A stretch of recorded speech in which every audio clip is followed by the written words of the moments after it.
How is that the same for land rates? Through the chair, we normally have monthly meetings for revenue monitoring. At the meetings in Transmara? No, at Narok.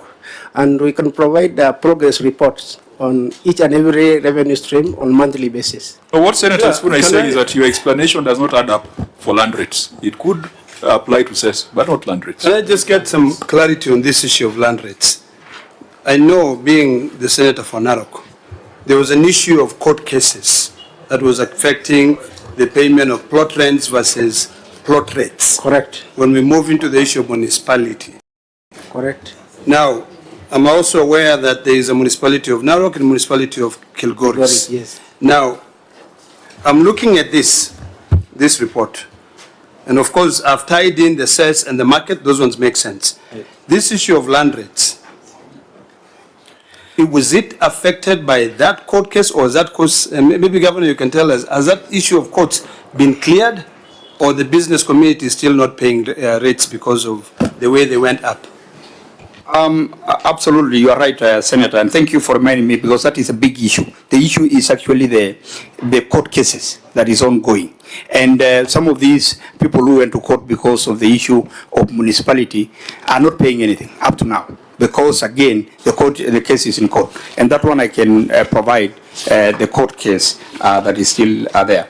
But of course, Senator, so that you can appreciate, these rural counties, anything about peace, it's like Nairobi. When there is mandamano, probably nobody goes to the shop. And land rate also was affected completely. And I remember that in that particular year, we had so many issues in Transmara, whereby people just don't want to pay any land rates. Governor, maybe you don't need to repeat your explanation. Let's go to single business permit. Again, drop from 70 million to 64. A 6 million drop. 9%. I hope this is not Transmara again. Yeah, through the chair, the 9% drop from 70 million to 64 million, I attribute this to what happened at Masai Mara. There was flooding during that particular year, and a good number of hotels were not able to pay. I think a good number of hotels were temporarily closed, and that affected revenue collection. I thought this is an annual permit, Governor. It is annual. When do people pay for single business permit in Narok? Between January and March. So when are the rates? when there is flooding, you don't pay your business permit? We're talking about hotels, Senator, hotels that are around Masai Mara and even the environs. You know, the whole area was affected. You know, there was flooding. I don't know whether you saw that, you know, we had to send choppers. It was in which month? It was all over. Month? Yes. Around, I think it was around February, March. February, March. Let me just for comparison. I really For comparison purposes, and I know this summary was prepared by our parliamentary office. Do you have the budget for Narok County for 2025-2026? So we can be able to see the estimate in terms of this revenue. Is that budget in existence? Or do you have it here? Yes, we do. Chair, maybe Governor, through the chair. maybe let them answer that specific one. Let me check whether we have the budget. We have it here or no?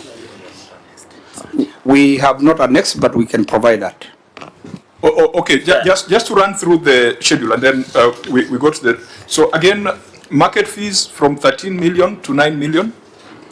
Is it the same story, Ajaba? Yes, through the chair, the same story. Advertising from 10.4 million to 9.8 million. Through the chair, on advertising, I attribute it to compliance, at the level of compliance at Narok municipality.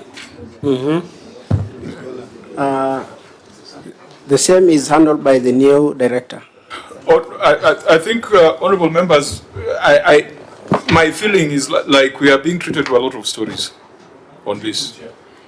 A lot of even if there is flooding in the first quarter, my assumption is that hotel, after the flooding in the first quarter, still operated the 9 months that remained. Were they operating without a license?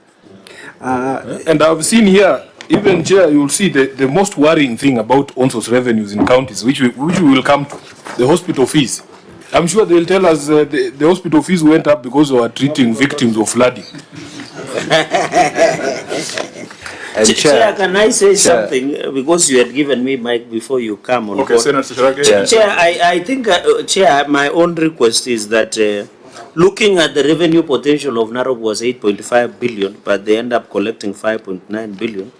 That is a variation of 2.6 billion. We have listened to explanation of about less than 100 million.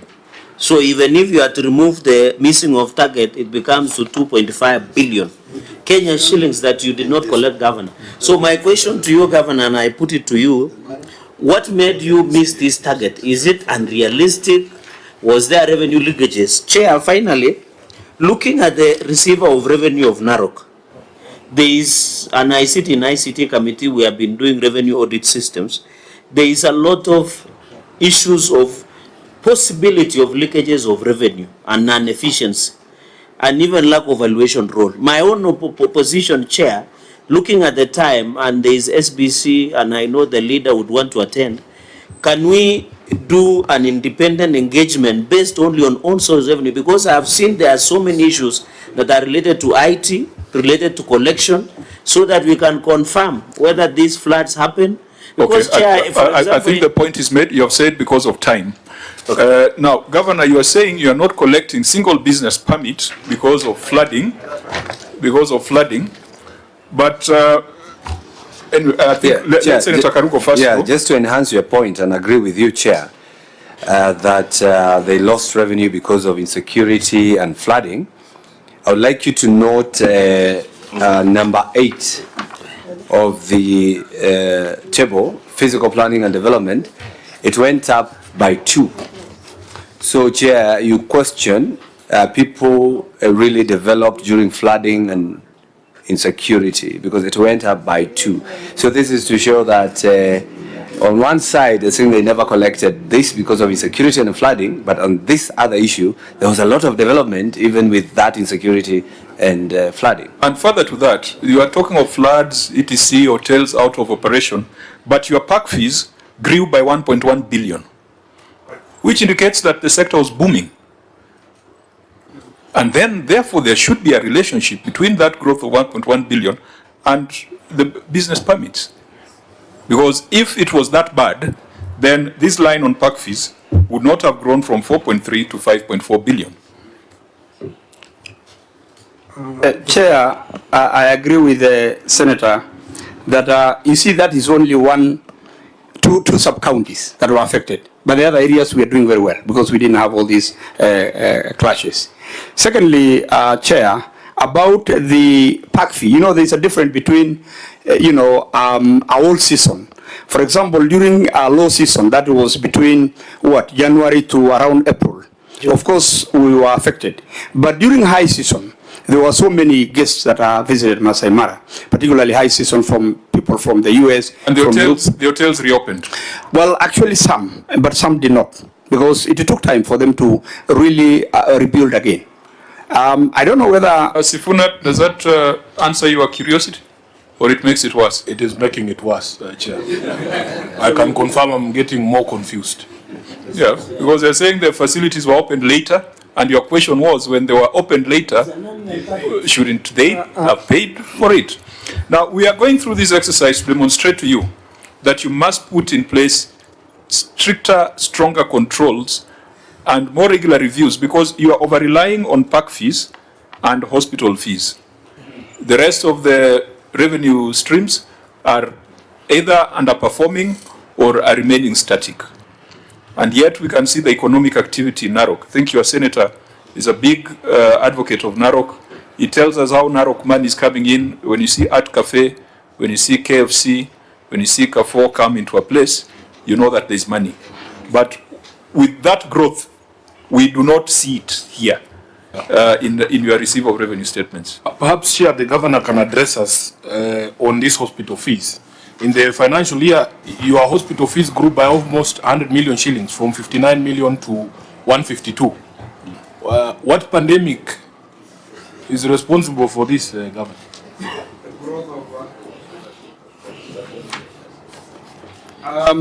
First of all, Senator, when I came in, we built a number of other dispensaries from, all over the county. I built more than 70 health centers. Number two, Senator, we also introduced a new system whereby it was very, good for us that it can report on time. So that is what happened. And I can tell you that, when I came in as a governor, and it's good that I mentioned this, the county government of Narok, we used to collect about between 1.3 to 1.5 billion shilling in 2022-2023. But when I came in, look at 1.2 to 1.3 billion shilling. But when I came in, look at what I have done. I have now grown the own source revenue from 1.2 to 5.9. And in fact, our focus, or rather our target for next year is around 6.5 to 7 billion. Meaning that we continue to work on these other source of revenue instead of just, depending on the Masai Mara. Of course, Masai Mara is one of our big source of revenue, but yet when you look at the systems and what we have been doing, we are doing at least the 8.5. I don't know whether we'll ever be there, but we are somewhere around 7. Governor, how many collectors of revenue do you have for park fees?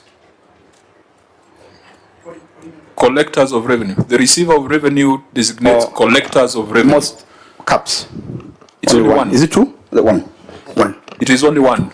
Two actually. Two. Caps and Jumbo Pay. And Jumbo Pay. Yes. Now the Auditor General has queried over reliance on a service provider. Yes. Can we go to that specific matter in the receiver of revenue report and see whether that is giving value to the county? Over reliance on a service provider in the receiver of revenue statement. Auditor General, read your finding.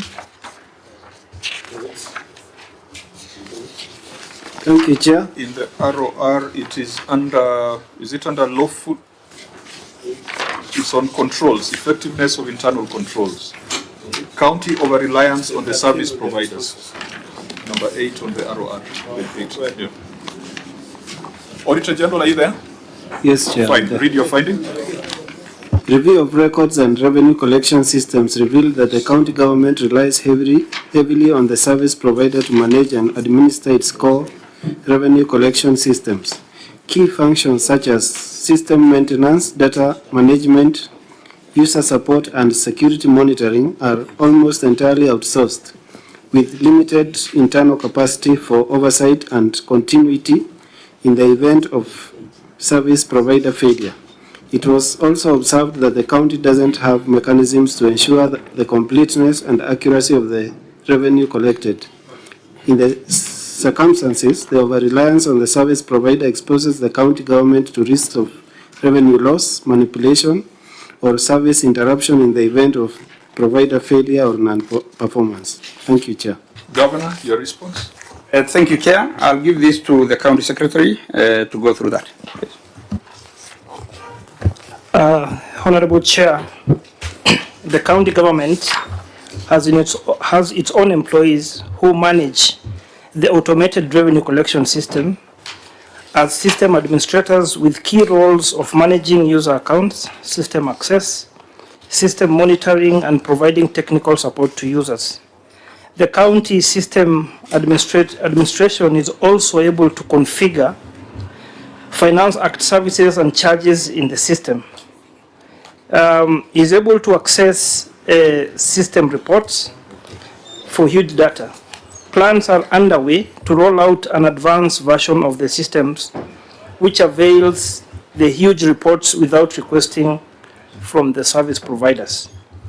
Other roles like server management, system backups, and firewalls are managed by the service provider as per the service level agreement. Thank you. Now, two questions that are not coming out clearly. Who is the service provider? And what is the automated revenue collection system referred to here? Honorable Chair, we don't have a single service provider because we have a receiver of revenue for park fees. We have a different receiver of revenue for other revenue streams, like the market produce, like the livestock. And So there are two. yes, there are two. Yes. So mention them. Who are the two service providers? For the park fees, it is CAPS, and for the other revenue streams, it's Jambo Pay. So when you say that the employees manage the automated revenue collection system, are your employees the ones managing the CAPS system or managing the Jambo Pay system? For the Jambo Pay, it's actually our employees who are managing, but for CAPS, it's a hybrid system. What do you mean by hybrid? Some of our employees can access the system as administrators. But the auditor said the county does not have mechanisms to ensure the completeness and accuracy of the revenue collected. Now, that's a very, very worrying statement. As you've said, for Jambo Pay, you have visibility, but it collects probably less than 10% of your revenue. Most of your revenue is collected in CAPS. Yes. In CAPS, are the figures, the revenue collected, verifiable, auditable, and visible to your staff, or you rely on reports from the service provider? I think the amount of revenue collected is only varied because the park fees are our anchor stream, but the CC Finance, as the administrator, the chief administrator, can confirm that he has access to the reports that are generated from the CAPS. No, we are talking about visibility of the back end. It's not about the report. I think that's what the Auditor General is, because the back end can be amended. CC Finance. Yeah, the CC can confirm. CC Finance, do you know how to write an SQL script? Yes. Yes. You can do an SQL script. I can, but I'm not. Can you do an SQL script? I cannot do on the CAPS. No. Yeah. Can you do an SQL script? No, I cannot. Do you understand what SQL means? Yes, I do understand. What does it mean? It means that you can be able to change the. What is SQL? You can be able to change the codings on the. SQL means structured query language. Yes. It is a language that is used to query databases. Yes. To amend databases. It is the one that at IEBC you can use to insert numbers or to delete numbers. That's right. Yeah, that's what USA CAMARGO was doing. So you are saying you are the administrator of the system. What guarantee are you giving us that when you get a report saying that you collected 5 billion, these guys did not collect 6 billion? What I'm saying, Chairman, is that I can be able to view what has been collected, but I cannot be able now to query most of what happens at the back end. So what the auditor says is true, that you don't have mechanisms to ensure the completeness and accuracy of the revenue collected. Basically, what we do, Chairman. Just 1 minute. Yes. Basically, you have put all your trust and faith in the system. What we do, Chairman, is simply like this. We have also our clerks at the gates, who does the counting of all the guests that are coming in and verify with the what has been input into the system. Chair, could I ask this question, maybe so I can understand? Yes. The auditor has outlined one very critical issue of a reliance on this service provider. Governor, are you telling us that in Narok we do not have the capacity to have our own service provider, our own system, not service provider, but our own system that we can be able to support? Because the concerns that I know my colleagues are raising is on this issue where you say other roles like server management, system backup, and firewalls are managed by the service provider. Can't we? Are you telling us that we are not able to, as Narok County, to have our own system? In fact, Senator Ledama, you raised an important point. Okay. Just to tie this. How much money do these people make? in terms of a percentage of the collection? It's 5.5%, 6.5%. 6.5% of the total amount. Deducted at source? No, we have to pay them. So the first, all the money is collected, yes, CRF, and then they come and invoice us, and then we pay. Yeah, but if you don't have access to the back end, then there's no way you can say with certainty that the 5 billion they swept is what they collected. Let me explain this because maybe we are not getting it what normally happens. So this is a pack where guest comes on a daily basis. So we have our own administrators. We have the clerks for the cups, and we also have our own clerks to count a check how many guests have come to the park, for example, a day. So they do reconciliation every week. Whatever amount that has been, reconciled, that is how much they pay every end of the month, or, the agreement is very specific. So in terms of how do we verify, we can verify because we have our own people. Actually, the administrator can, they can get all the information from this system. And there's nothing that they hide because, it's open for everybody to see. The point that your senator was making is that if you had your own system, you would have both the visibility that the chair and the auditor desires, and you would have all this money that you're paying to the service provider available for you to be able to do other things. I don't know if my math is right, Chair, but at 6.5%, you're paying these guys 390 million shillings per year. That is more than the money you spend on the roads, Governor. That's the point your senator is making.